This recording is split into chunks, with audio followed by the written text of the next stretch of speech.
So before we jump into this video, I just wanted to say if this video gets 20, we'll go 28 likes since we have 27 cores, then I will drop all of these. If we can do this in 24 hours, I think it's totally doable. But anyways, this is a beginner's guide to entering the void, everything that you'll need to know, and basic questions that you probably already have. So without further ado, guys, let's get right into it. Enjoy!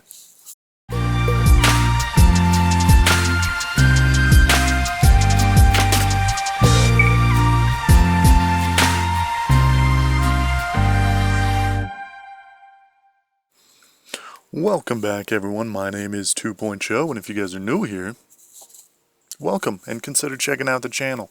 But anyways, I figured today we could jump in and just kind of break down the void. I know a lot of you have been asking, and a lot of you are getting close to E5, and the void is very, very confusing. So, right in the middle, probably the most appealing part, initially, is the core of Transcendence. You can summon for specific 5 stars in light and dark, as well as non-light and dark, and you can pick between any hero.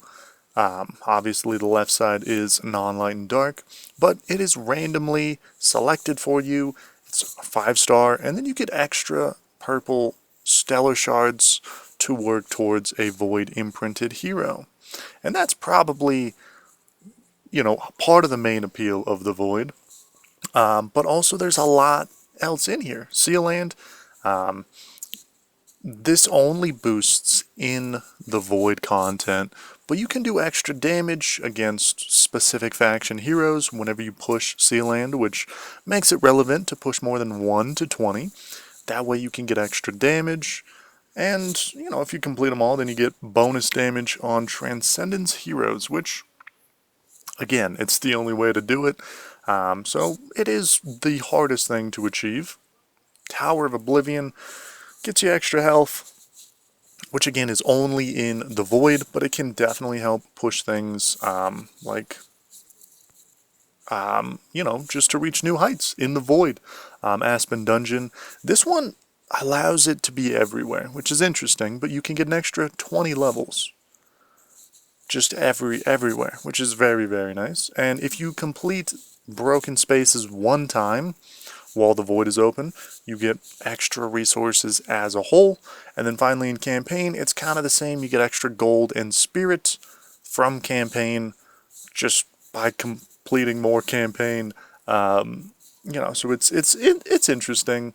However, these are just buffs, and it kind of shows your progress and says how far you're off. Although for the most part, I would say the Aspen Dungeon is the toughest one, and it's one of the most important. Sealand is totally doable, and then the rest, it's just kind of progression through the game. So you don't really need too much in that aspect. The Obelisk of Heroes basically shows you who's the top dog for every faction. I don't really mind this, but again, you're never really going to check this unless if you're trying to push for a specific faction, or maybe you are one of these top dogs and you want to hold your spot. But if that's the case, then I doubt that you'll be here watching this video right now. But again, you could just kind of see, for example, oh, Fate is number 1, and then it goes Figs, and then, you know, so on and so forth. You can kind of see who's top and what is what. Again, that's really it. A lot of people were upset whenever this first came out, and I kind of see why, because this is it. This is the main screen, so there's not much point. Although it is cool, you know, for those top dogs, it's actually pretty neat, but just definitely not my thing for sure. It's just kind of boring. Just doesn't really add much for me. Moving on though. The Realm's Gate, again, super popular. You kind of can jump in here. It's super hard depending on your void corruption level, which is in the bottom left. So whenever you figure that out, then you can just plan a path, and then you can smash this path, and it'll do everything for you except go to the mining gates. So it is beneficial to do that yourself. You got certain boosts, you can get certain crystals, which you can use to make waves a little bit easier, a little bit, more open-ended aspect of the game. But you can kind of just come out here and you can check and you're like, okay, so we're going to face this team, blah, blah, blah. But there's also these little chests which have goodies in them. You can collect those simply, for free, just free resources as long as you have the time. And then you can come in here and set up a team to fight whoever you're going to face. And it's super, super simple. Again, based on your corruption level, though, this can be very, very hard. So you kind of want to find something where you can smash them. I don't want to say easy, but easier for the most part. Certain heroes will help you a lot more. And certain heroes might not be so good in this game mode, even if they're top tier in PvP. It's just kind of, one of those, you find what works, you build your team around it. And if you want to go super far into this mode, you might have to build specific heroes and specific team builds. Such as Tix. Tix is amazing, but again, he alone will not carry you drastically far. So, again, it's one of those things. There are different teams that you can fight, and this is the grass or the forest one. But they have one for each faction, and then they have specific Transcendence fights. They have light and dark puppets. They have random puppet fights. So again, there's a lot, and each team kind of specializes in one thing or another. Usually speaking, though, this fight is simple. It's pretty easy. There's nothing too complex about it. Sure, Garuda can kind of nuke down. I'm sure Rogan buffs Garuda. But for the most part, it is relatively simple and easy once you get the hang of it.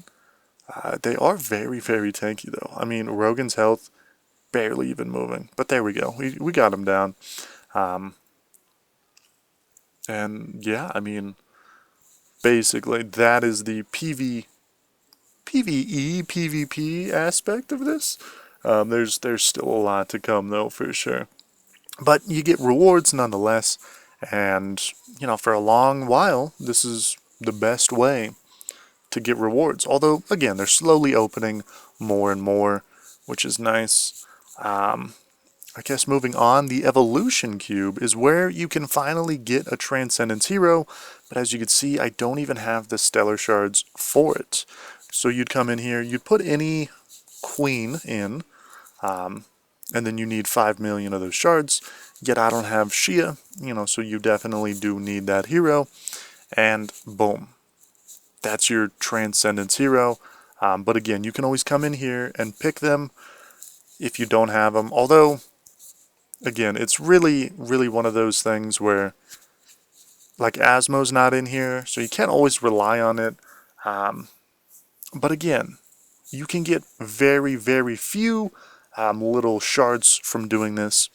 Or you can choose to do 15, guarantee 15, or random for extra shards. And again, that choice is really up to you, whatever you're feeling. But then you can convert said things into, getting a quicker Transcendence hero. And on top of that, the odds aren't always in your favor, which is why you want to pick a specific hero, because the odds will boost higher. Just as you can see, 0.09%. For some of them. But, I mean, it is a pretty decent way to get light and dark food. Here at the bottom, you get 1.67, which is the highest. And again, you can get multiple different ones. So, it's not horrible, yet it's a very, very wealthy investment. 1,500 gems a day. It can be a lot. But, again, moving on. The Galaxy Tree. Here, again, it's relatively new, but there is specific monsters with specific stat buffs, which again, that could be a video on itself. But all that you really need to know is that the Galactic Tree boosts, your monster through the tree, and the pets boost specific heroes, factions, so on and so forth. For example, the one that we were just looking at boosts Dark even more, which can be really good if you're running a lot of Dark. And again, there's some for warriors, there's some for priests, you know, there's so many of these new monsters. And again, it's relatively new, so we don't know the full extent of how this is going to go, but basically you can get an egg, and then each egg has a category. For example, you can get this one by picking and opening one of these eggs. And again, that's the main appeal. So as you can see, there's so many different kinds. We don't have to run through them all, but just know that, you know, for each little grouping, they have each specific thing. You know, so for example, this guy, he stat bonus, light hero extra, Transcendence heroes 50%, so on and so forth. You know, so they all have their specialty. But again, these guys are new and these guys are rare still, so I'm very curious to see where it'll go. It should be pretty interesting. And again, like I said, it's still new, so the only way to get these right now is through these eggs, which you can only really get in the Ark, again, as of now. So I'm enjoying this aspect, but again, it feels like there's so much. So jumping into the Void Ark as well, there's a lot to go on here, but we'll kind of do it quick. The Collector's Workshop, the Central Hall, Spaceship Lab, Arcane Nexus, all very important parts. So here's the shop. You need to buy X amounts to go from 1 to 2, 2 to 3, so on and so forth. But again, you can purchase eggs in here, you can get Transcendence cores, you can get so much good stuff in here.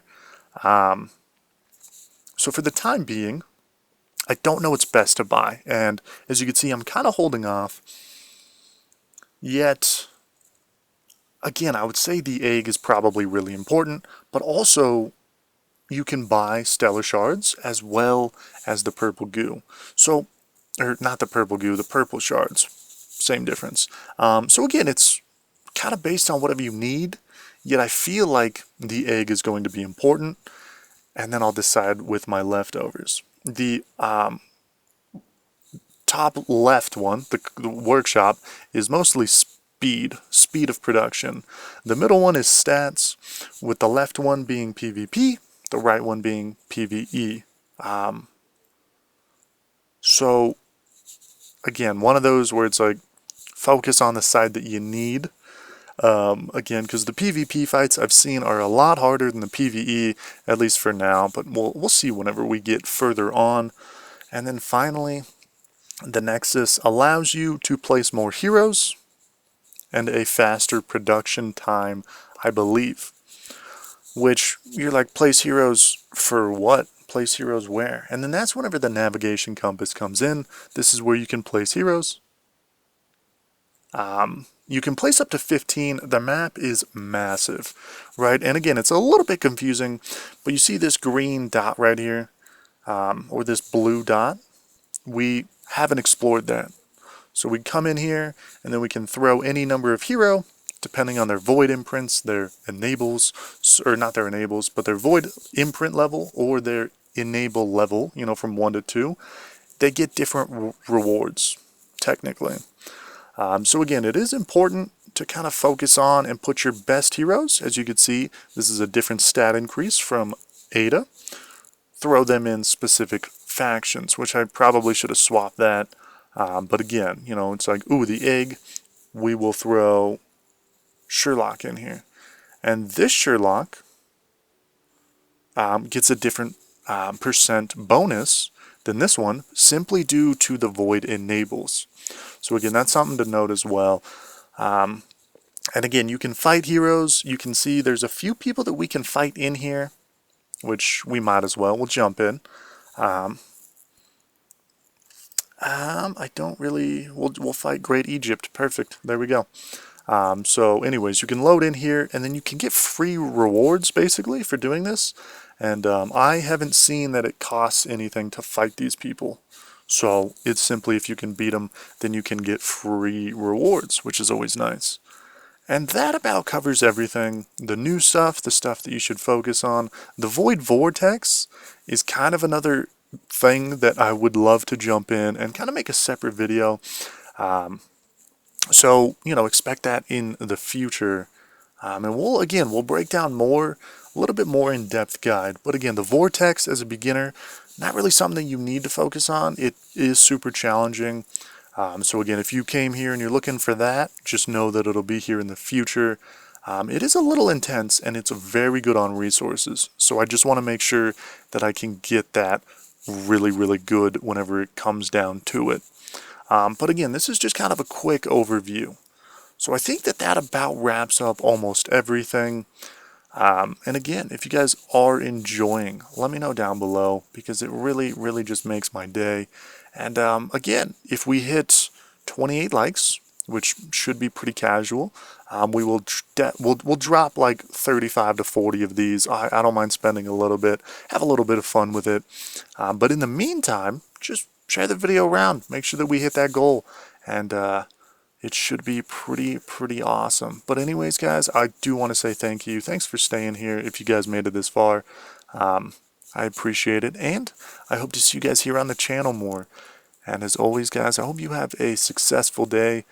And I hope it is blessed as much as it can be. But anyways, take care and have a good one. Peace.